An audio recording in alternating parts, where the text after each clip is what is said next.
참 예수님,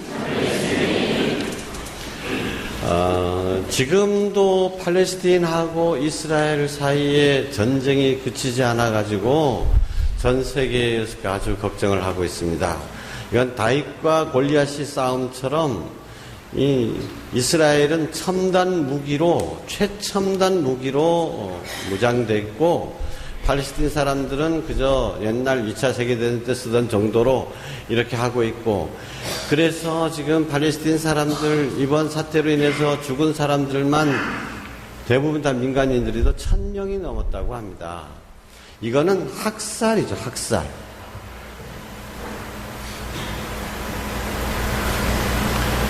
어느 쪽의 잘잘못을 가리는 것보다도 이런 비극이 왜 오늘날 지구상에서 되풀이되는지 정말 인간이라는 게 어리석다.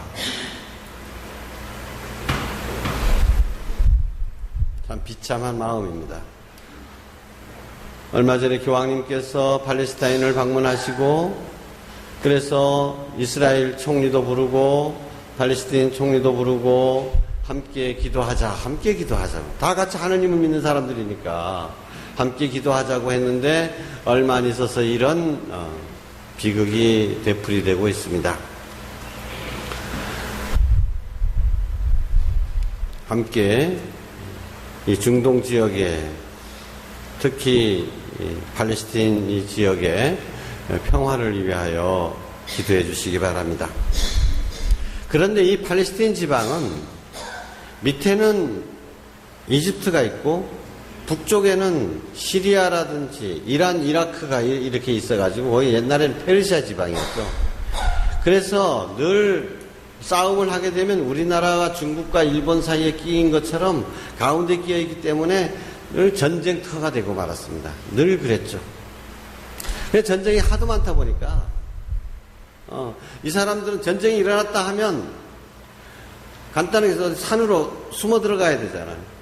그러니까 귀중품들은 갖고 갈 수 있는 건 몇 가지는 갖고 가지만은 그거 갖고 갈 수 없고, 또 귀중품 갖고 갔다가 괜히 다른 사람한테 강도나 당할 수 있으니까 정말로 귀중한 것들은 땅을 파고 아니면 동굴에 이렇게 몰래 숨겨놓고 그 다음에 피신을 하고 전쟁이 끝나면 이제 돌아와서 다시 그걸 파내고 그렇게 하는 거죠. 그런데 피신 갔다가 다 죽어버리면 어떻게 돼요? 누가 어디서 파묻었는지도 모르는 겁니다. 그래서 지금 대박을 터뜨리는 경우들이 가끔 있습니다. 뭐 누가 파묻었는지도 모르는데 갑자기 도로 공사를 하다가 또는 정원에서 뭐 작업을 하다가 옛날 2000년 전에 돈들이 그냥 쏟아져 나오는 겁니다. 그러면 하나가 옛날 돈으로는 1전밖에 안 하는 것이 지금으로 얘기하면 하나가 1000만원, 2000만원 하는 거예요. 그게 무더기로 막 나오는 거예요. 항아리 속에 들어가 있고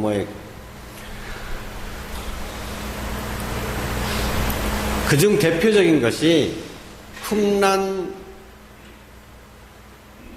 동굴에서 있었던 일입니다.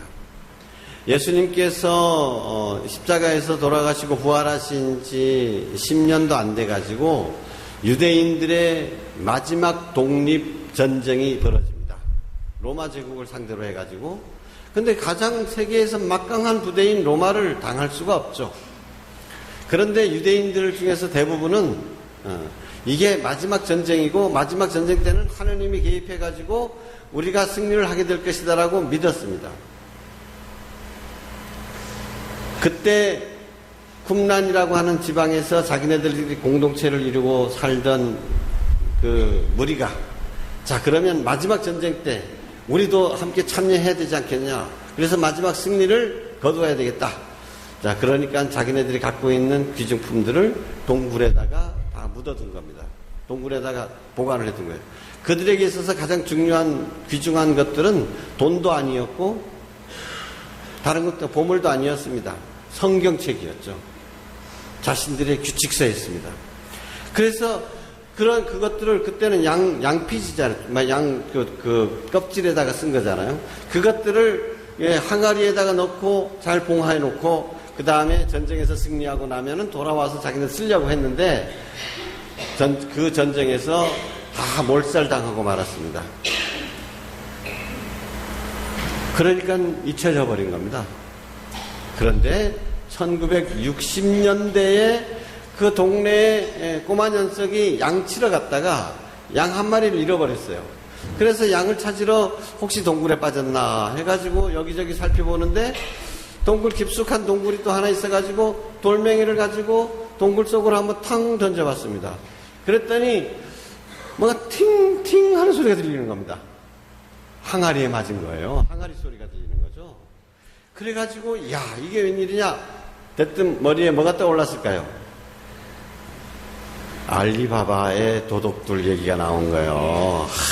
이거 열나라 참기 하면 이거 해적들이 여기다가 보물을 숨겨놨을지 모르겠다 해가지고 그래서 그 동굴 속으로 들어가 봤어요. 근데 아주 실망하고 말았습니다. 왜? 항아리 몇 개가 있는데 거기에 양피지 같은 거, 그 오래된 거 그것만 있거든요. 아이는 이제 실망을 해서 아이고 이놈 이거 엿이나 바꿔 먹어줄 건가 해가지고 그거 하나 갖고 와가지고 동네 엿장수한테 이거 엿주 구강하니까 영 보니까 엿장수가 보니까 이거 좀 오래된 거 닮아 보이거든요. 그러니까 엿판에서 크게 딱 잘라가지고 그래 해가지고 엿을 바꿔줬습니다. 그래서 그 사람 엿장수는 그걸 예루살렘에 갖고 가서 예루살렘 고물상에 갖고 갔어요. 그래서 이거 좀 오래된 것 같은데 이거 좀 사겠습니까 하니까 그 사람도 보니까 이거 오래된 것 같기도 하고 그러니까 한 $100를 줬어. $100. 꽤 큰 돈이죠. $100 줬으니까. 그리고 이 사람은 그것을 미국의 뉴욕의 박물관으로 보냅니다. 이거 감정해 주십시오. 그랬더니 전 세계가 발칵 뒤집혔어요. 왜? 금색이 최고의 발견이라는 겁니다. 2000년 전에 예수님 시대에 쓰던 성서가 글자 하나도 틀리지 않고 그대로 거기 들어있는 거예요. 도대체 이게 어디서 나타난 보물이냐 이거예요. 가격을 따질 수가 없는 거예요. 이게. 그래가지고 그 엿장수 쳤고 엿장수 찾아가지고 소년 찾고 그래가지고 그 다음에 어디서 발견했느냐 해서 동굴에서 발견했다는 그 일대 동굴들을 다 수색을 했는데 그 동굴에서 어마어마한 양의 성서들이 다 나오는 겁니다. 구약 성서 창세기부터 시작해가지고 끝에 글자 하나도 지금 우리가 갖고 있는 성서와 틀리지 않다는 것 그대로 다 나온 거예요. 근데 그 지방은 워낙 사해 근처라서 습기가 없고 그러게 또 동굴이니까 또 상온이잖아요. 온도가 변화하지 않잖아요. 그러다 보니까 2000년이 지났는데도 단지 배고픈 독수리가 저 항아리 끝으로 드러난 거 살짝 좀 토다 먹은 것 뿐 그대로 완벽하게 보존됐었다.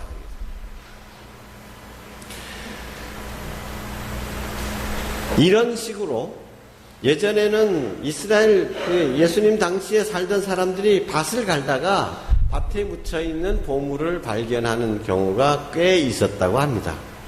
그래서 법률적으로 그렇게 발견했을 경우에는 소유권이 누구한테 있느냐 이런 거 법으로 정해졌어요. 소유권 우리식으로 얘기하면 국가가 몇 프로 갖고 국가가 50% 갖고 발견한 사람 50% 갖고 아니면 밭주인이 50% 갖고 발견한 사람은 몇 프로 갖고 이런 식으로 법에 정해져 있었던 겁니다. 그런데 여러분 같으면 어떻게 하겠습니까? 여러분이 만약에 저 밭에서 검질 매다가 이상한 저 가방이 나왔습니다. 가방을 열어보니까 그 가방 안에 유병언이가 숨겨놓은 20억이 딱 들어있었다 이거예요. 자, 그러면 어떻게 하겠습니까? 아마도 저 마음씨 착한 그리고 법을 잘 지키는 우리 바울리나 같으면 경찰에 신고를 할 겁니다. 근데 나 같으면 그냥 가져불지 무슨 그거 신고해가지고 밭 나눌 일이 수가? 근데 법으로는 어떻게 해요? 그거 그냥 그렇게 가져불면 그 법에 어긋나는 겁니다. 그렇지만은 가장 좋은 그래도 참 좋은 거는 그 밭이 만약에 또 노미밭이었다. 그럼 어떻게 할 겁니까? 잘못했다가는 노미밭에서 난 물건을 훔친 죄로 교도소 가야 될지도 모릅니다. 그러니까 좋은 방법은 뭐냐? 그 밭을 사보는 거예요. 사버리는 거예요. 근데 그 밭 주인이 그 땅 팔아줍소 하나님. 이거 우리 우영팥인데 펄면 어떡하나 답답해. 나 안 펄켜. 이게 답답할 노릇 아닙니까?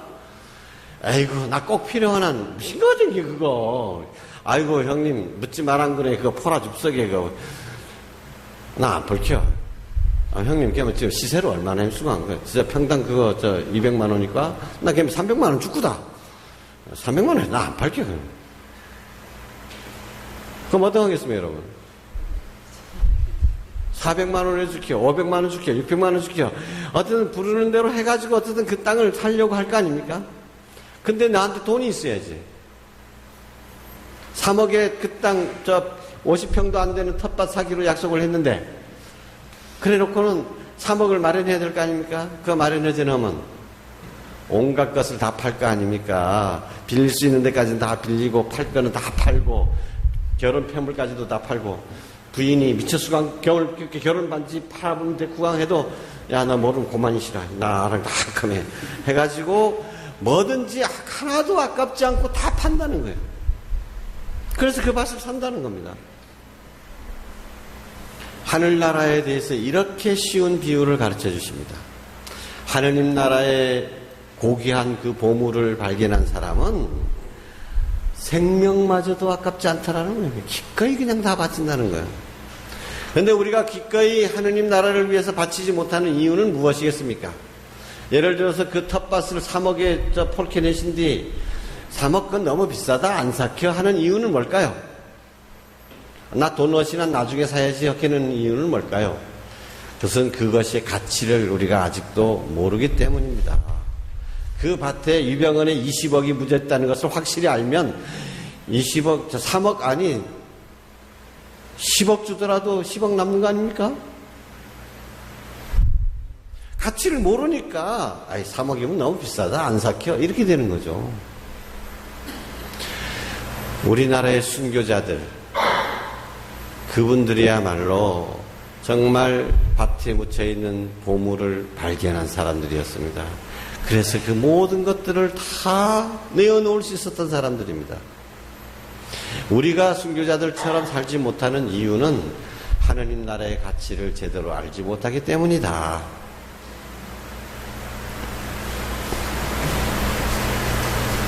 근데 하느님 나라의 가치를 우리는 어떻게 하면 알 수 있을까요? 당장 눈앞에 다이아몬드가 있는데도 이 다이아몬드가 처음부터 그냥 가라져 나옵니까? 원석으로 나오잖아요. 근데 이 세계에서 가장 큰 다이아몬드인데도 불구하고 이게 다이아몬드인지 유리가루인지도 몰라 우리가. 어떻게 하면 좋겠습니까? 믿음을 키워나가는 수밖에 없습니다. 근데 제가 오늘 하늘나라의 보물을 발견하기 위해서 믿음을 키워나가기 위해서 가장 쉬운 믿음의 길을 하나 가르쳐 드리고자 합니다. 여행을 다니시다 보면 가끔 낭패를 당하기도 합니다. 요즘은 내비라는 것이 생겨가지고 내비 말만 잘 들으면 된다 그러는데 이 내비가 가끔은 너무도 엉뚱한 길을 가르쳐 주기도 합니다. 어떤 신부님 오늘 우리 성당에서 요즘은 새벽 미사를 제가 부탁을 드렸었는데 책 바오로회 신부님 그분이 비자림에서 다른 분들하고 만나기로 해가지고 비자림해서 치니까 딱 누르니까 이상하다 하면서도 이처럼 오래 걸리나 하면서도 가보니까 비자림 식당 제주시 신제주 비자림 식당이었다. 근데 그 정도는 뭐 아까도 여기서 한 40분 그냥 아이고 잘못 왔구나 해서 가면 되니까. 근데 제가 여행 중에 낭패를 당한 일들이 참 많은데 한 번은 스위스에서 제가 혼자 기차를 타고 기차 예약을 하고 딱 가서 호텔도 예약을 하고 딱 가서 내려가지고 호텔 찾아요. 요즘처럼 뭐 핸드폰이 있습니까? 뭐 컴퓨터가 있습니까? 그래서 20년 전 일이거든요. 그러니까 안내소에 가가지고 난 이 호텔 예약했는데 이 호텔 어디로 가면 됩니까? 했더니 뭐 두들겨봐도 그런 호텔이 없다는 거예요. 내가 분명히 예약했는데. 그래서 가만히 보니까 이름이 비슷한 이름입니다. 루손하고 루선하고 이 발음도 나도 잘 못하는데 그러니까 나는 어디 간다라고 기차표 달래를 하니까 그건 자기대로 알아듣고 그쪽으로 해준 거라. 엉뚱한 도시에 내린 거예요. 근데 스위스는 아무데나 가도 다 달력입니다. 그러니까 막 정말 그 생각나네요. 처음에 그렇게 그 도시로 갈 때 기차로 가는데 기차에서 보니까요 경치가 너무너무 좋은 거야. 다 달력이라 그랬더니 이쪽 보니까 이쪽보다 여기도 너무 좋아. 그냥 여기 보면 여기다가 이것들 정말 너무도 정말 한순간도 눈 떼기 어려운 그런 아름다운 그런 나라죠. 근데 막상 그 도시에 도착해 보니까 내가 엉뚱한 도시에 내렸다는 것을 알게 됐습니다. 그럼 어떻게 할까요? 원래 도시로 돌아가야 될까? 에이, 내보자. 보니까 거기 또 괜찮은 도시더라고요. 그냥 그거 구경했죠. 거기가 융프라우 가는 길목이었더라고요. 그래서 제가 그냥 여기 완 거 좀 더 좋다. 하고 그냥 넘어갔는데 그 정도는 스위스는 작은 동네니까 뭐 그럴 수도 있습니다. 그 별로 큰 낭패도 아닌데 어떤 경우에는 가방이 엉뚱한 데로 가가지고 여행 도중에 가방 하나도 못 쓰는 경우도 있고요. 어떤 경우는 본인이 잘못하긴 한 거지만은 공항 이름을 잘못 따라가지고 엉뚱한 공항에 내릴 수도 있습니다. 여러분, 신성여고 남승택 신부님 아시죠? 아시는 분들 많이 계실 겁니다. 교장 신부님. 이분의 이야기입니다. 이 양반이 워싱턴으로 가서 친구를 만나기로 했습니다. 몇 시 비행기로 몇 시에 도착한다. 해가지고 거기 나와가지고 그 사람들이 기다리고 있는데 안 오는 거예요. 가고 보니까 왜 그러냐. 엉뚱한 공항에 내린 거야. 미국에서는요, 예를 들어서 케네디 공항 하면 뉴욕 공항이면 뉴욕 공항 하나뿐만이 아니고 공항도 여러 개 있어요. 근데 이름도 케네디 공항 하면 케네디 공항이 하나뿐이냐. 여기도 같은 이름의 공항이 주마다 있을 수 있단 말이에요. 그걸 확인해야 되는데 이 사람은 워싱턴 DC로 가야 되는데 가장 남쪽 텍사스로 강 내린 거라. 얼마나 황당합니까? 저긴 사람들이 기다리고 있고. 그걸 어떻게 해? 아무도 모르는데 저기는 가면 마중 나와주는 사람이라는데 이제 혼자서 그냥 떨어져가지고 짐은 어떻게 찾아야 되는지 뭔지 모르고 그러고 당황해하고 있는데 웬 한국 사람이 오더니만은 아이고 한국 사람입니까? 그래가지고 예 그래 아이고 신부님이십니까? 예 그래서 대화를 하게 된 거예요. 근데 자기는 이렇게 잘못 왔다 그러니까 걱정하지 마십시오.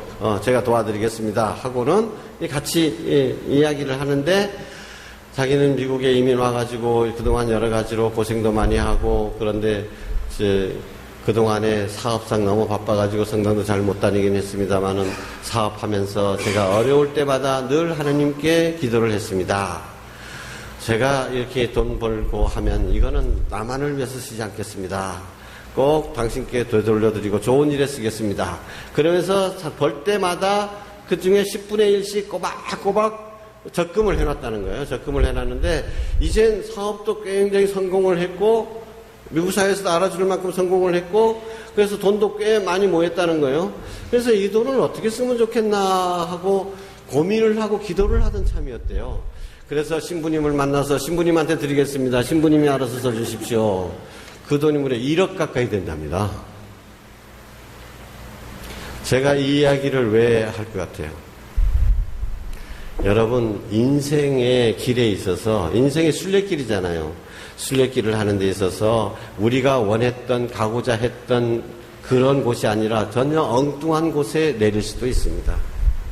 자, 그럴 때 내가 왜 여기 와 있나? 내가 멍청하게 더 체크를 해야 되는데 내가 좀 더 준비를 잘했어야 되는데 아니면 누구 때문에 이렇게 불평하고 원망하고 또는 자책하고 이럴 것이 아니라 그런 때도 다 하느님께서 나를 이곳으로 보내셨거니 하느님께서 또는 내가 잘못해서 여기 갔다 하더라 하느님께서는 내가 이렇게 잘못했다 할지라도 이것을 이용해서 당신께서는 더 큰 일을 하실 수도 있는 분이시다라고 믿고 편안한 마음을 갖고 의탁하라는 겁니다. 하느님께.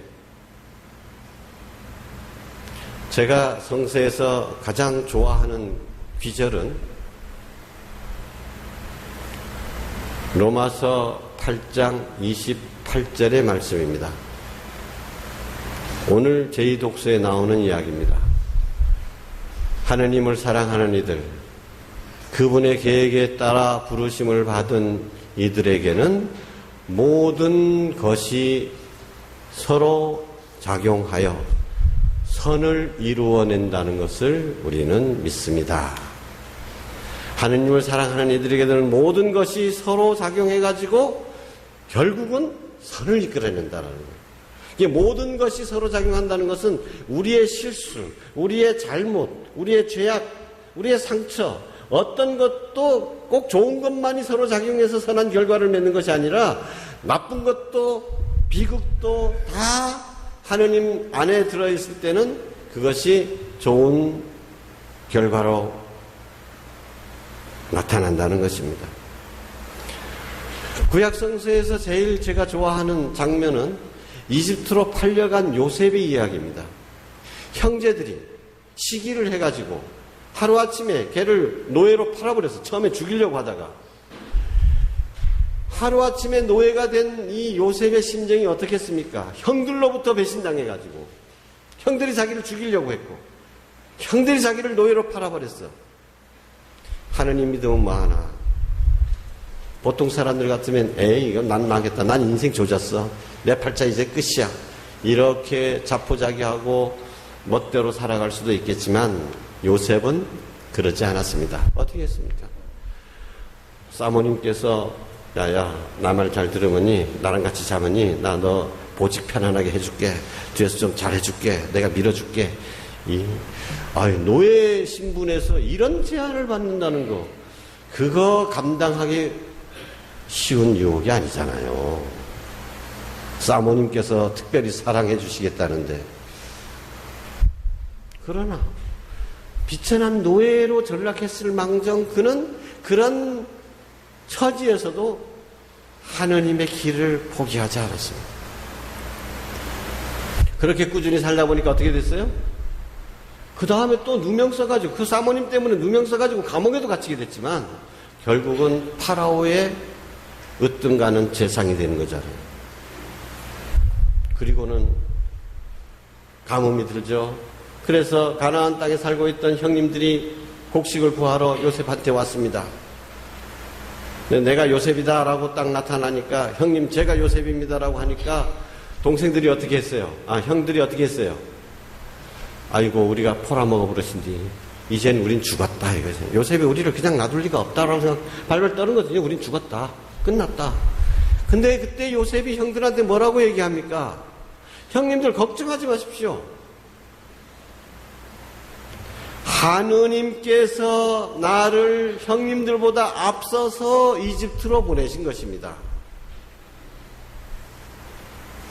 여러분, 이 요셉의 고백, 자기가 형들로부터 배신당해서 노예로 팔려온 그것만 본 것이 아니라 그런 형제간의 비극, 그런 엄청난 죄악도 이용하셔서 그것을 구원의 길로 변화시켜 주시는, 축복으로 변화시켜 주시는 하느님의 능력을 그는 보았던 것입니다.